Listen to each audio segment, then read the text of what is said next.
네, 공수처법에 대한 무제한 토론이 오늘 자정이죠. 12시를 기해서 끝났습니다. 위원님. 네네.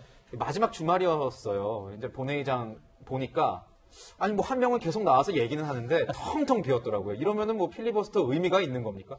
그러니까 지금 필리버스터라는 게 이제 합법적 그 의사 방해인데, 그러니까 야당으로서 할 수 있는 이제 마지막 수단이죠. 어떻게 보면 정치적으로 굉장히 그 어떤 그 마지막 수단으로서 절실하다고 봐야 되는데, 이 행사 필리버스터 자체가 굉장히 그 정쟁화되고 희화화되고 있는 좀 측면이 있어요. 그 합법적 의사 방해라고 하지만 이제 우리 국회법에는 그 무제한 토론으로 이렇게 하다 보니까 토론을 거쳐서 정쟁화되는 것 같고, 그다음에 이제 여당 의원들이 그 의사 진행을 방해하는 거를 방해하는 식으로 토론에 참여하다 보니까, 또 그리고 그 안에서 무슨 화장실 문제라든지 뭐 고함이 오고 간다든지 여러 가지 그 희화화되니까 필리버스터의 의미, 그래서 약간 그 본질 문제가 훼손된 측면이 굉장히 많습니다. 지금 그 필리버스터 하는 이유는 선거법은 이미 이제 통과가 됐습니다만 공수처법도 여러 가지 그 문제가 많거든요. 예를 들어서 헌법상 기구인 검찰과 경찰을 헌법에 아무런 규정도 없는 공수처가 대신하는 게 그 옳으냐, 또는 그 권한을 그 검경보다 높게 가져가는 것이 더 옳으냐. 그리고 역시 또 그 선거법과 마찬가지로 제1야당을 완전히 그 배제하고 이른바 법적 기구도 아닌 4+1이 그 일방적으로 강행하는 것이 과연 옳으냐. 그리고 이제 여러 번 지적되고 있는 24조 2항의 그 독소 조항, 수사가 그 인지 단계에서부터 공수처에 통보하는 것이 옳으냐, 이런 여러 가지 논란이 있는데, 이런 본질적인 문제가 약간 그 배제된 상태에서 아까 말씀드린 어떤 희화화된 그런 필리버스터가 계속되는 게 뭐 굉장히 안타까운 상황입니다. 네, 민주당은 내일 새 임시회를 열어서 이 공수처법을 표결 처리할 걸로 보입니다. 여야의 극한 대치가 다시 이어갈 걸로 보이는데요. 지난 27일 본회의 상황 보고서 이야기 이어가겠습니다.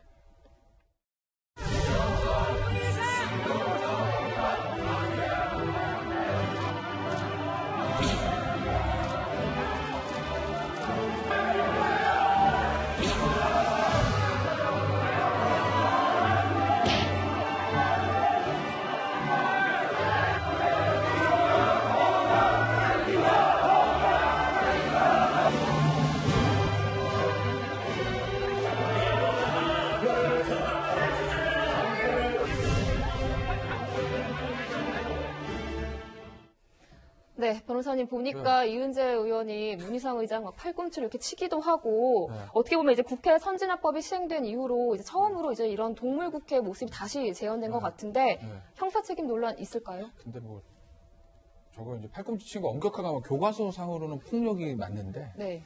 문희상 의장이 뭐 저거를 고발하고 뭐 하겠습니까? 이제 곧 그만두는 상황에서. 우리 지금 이 상황에서 뭐 이은재 의원한테 팔꿈치로 배 쪽 맞은 것 같은데, 배 쪽 맞았다고 뭐 이거 폭력으로 뭐 고발하고 선진화법 입고 이럴 만한 상황은 아니고, 어차피 지금 국회 회기도 다 되는 마당에서 야당으로서는 뭐 저렇게 하고 싶었겠어요. 근데 이제 방법이 저거밖에 없고, 더군다나 야당은 예를 들면 선거법이나 공수처법 같은 경우에 조금 명분은 있어요. 물론 야당 같은 경우에 야, 니들이 협의에 참여하지 않았잖아라는 비판을 받을 수는 있습니다. 다만 제가 항상 말씀드린 선거법 같은 경우엔 다른 어떤 문제, 예를 들면 야당이면 나경원 원내대표가 뭐 저기 협의문에 협의했는데 협의를 뭐 하지 않았니, 비례대표 없앤다는 뭐 말도 안 되는 안을 뭐 내걸었네, 뭐 어쩌고 국회 선진화법도 폭력 사태 있었네, 여러 가지 자유한국당도 비판받을 부분이 있는 건 사실이지만, 그거보다 더 큰 비판, 선거법을 제1야당 동의 없이 통과시키는 게 어딨냐.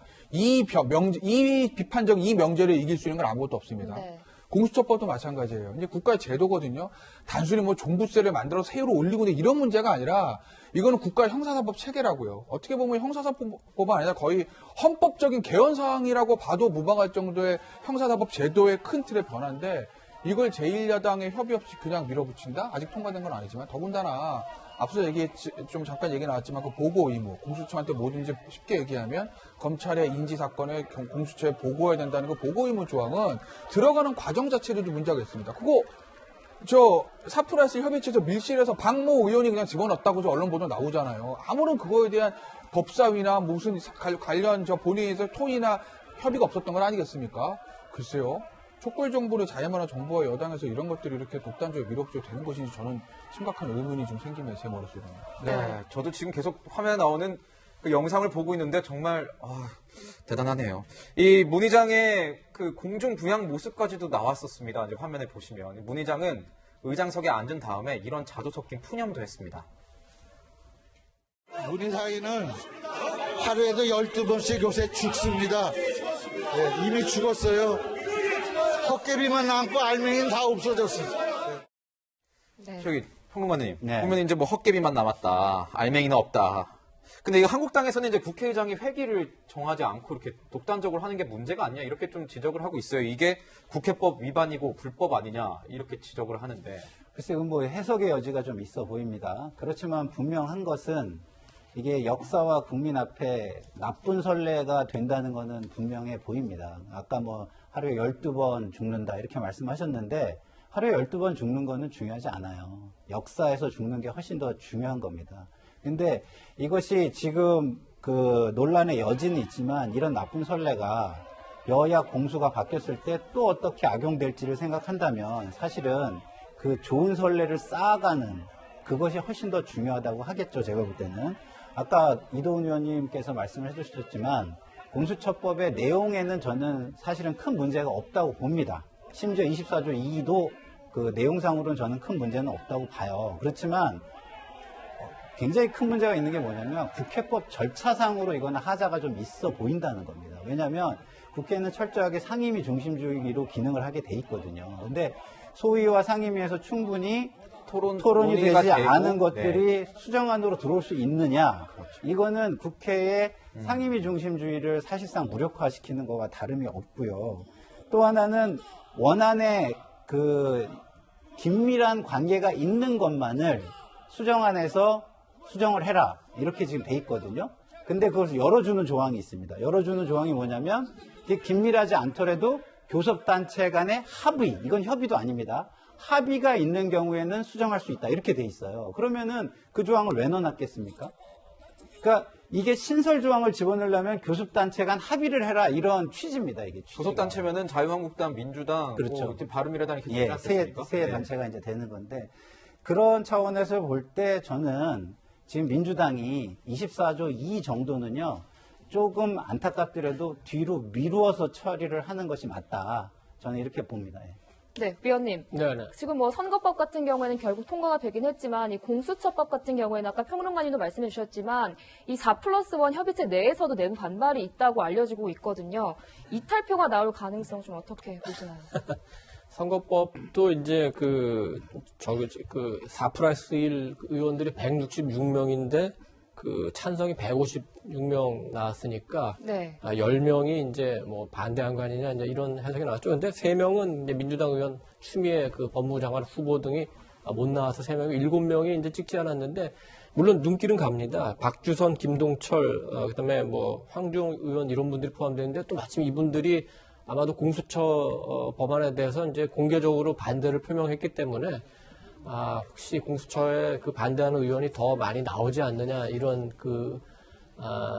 예측이 나오고 특히 대부분이 이제 바른미래당 소속 의원인데 바른미래당이 지금 당 사정이 굉장히 좀 복잡합니다.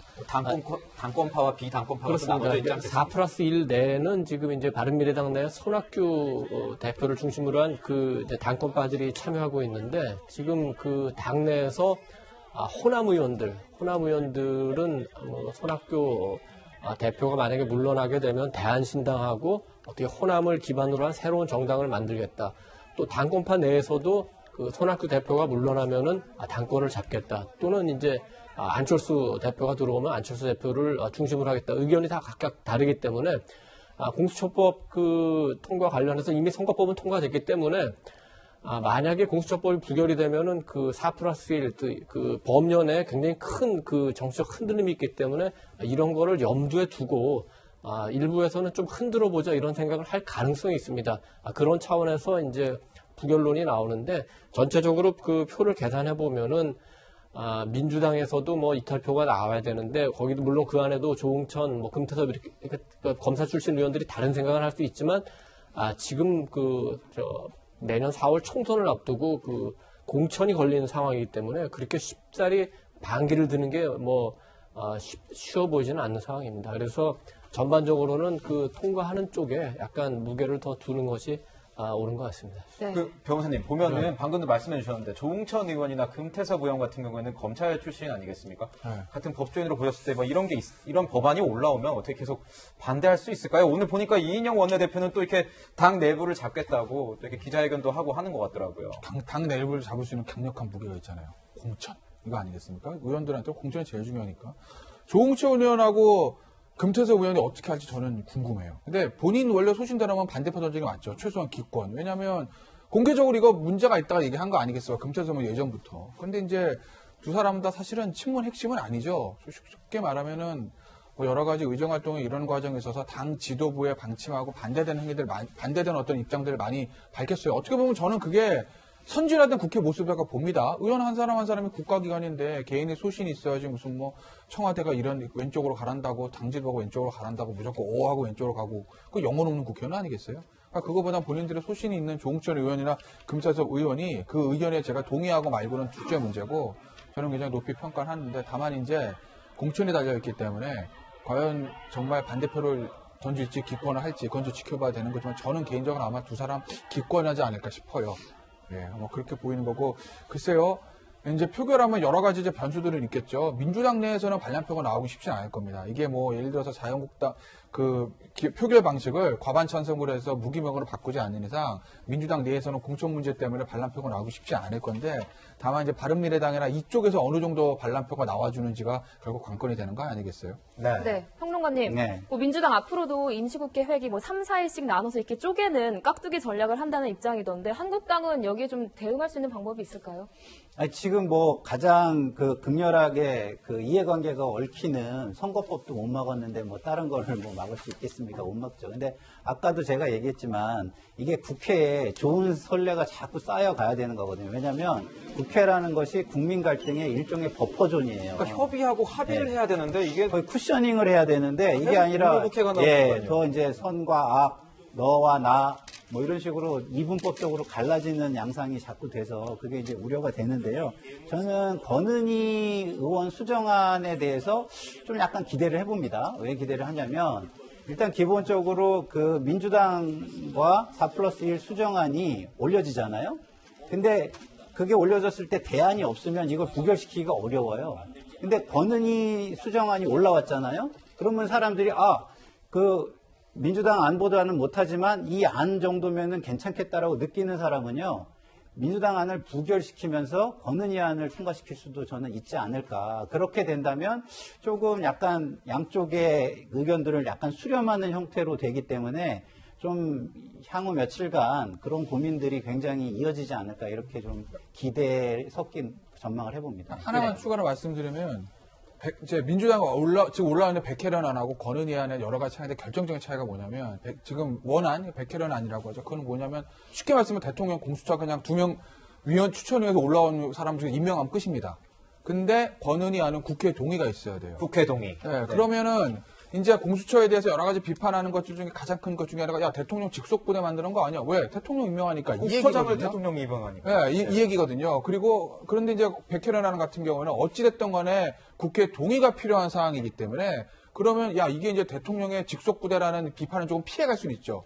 최소한 국회에 견제 장벽이 들어가니까. 그래서 저는 공수처를 할 거면 저는 기본적으로 공수처 자체를 저는 반대하는 사람인데 할 거면 저는 죄송합니다. 권은희 안이 훨씬 많다. 그게 이제 백혜련 안에 문제되는 독소조항이라는 문제점을 상당히 완화한 아니다라고 좀 말씀드립니다. 권은희 안에 대해서는 조금만 이제 더 설명할 필요가 있을 것 같은데 26일 날 그 한국당 의원, 바른미래당 의원 전부 이제 31명 서명을 받아가지고 수령을 제출했는데 공수처의 가장 큰 문제 중에 하나가 이제 기소권도 갖고 수사권도 갖는 이 문제인데 그래서 그 대안으로 이제 기소심의위원회를 권은희 의원이 그 제안했었는데 그게 빠졌었죠. 근데 이걸 다시 넣고 지금 문제가 되는 이첩 요구권에 대해서는 다른 수사기관에 말하자면 검찰총장이 되겠죠.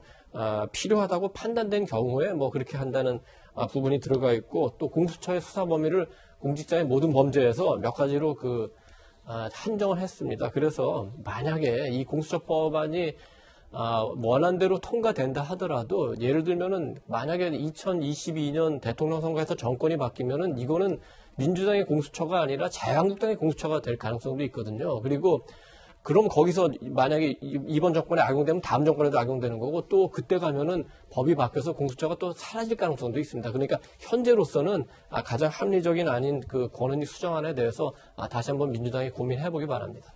네, 말도 많고 탈도 많았습니다. 공수처법 내일 표결에 들어갈 것 같은데요. 운명은 좀 더 주시해봐야 할 것 같습니다.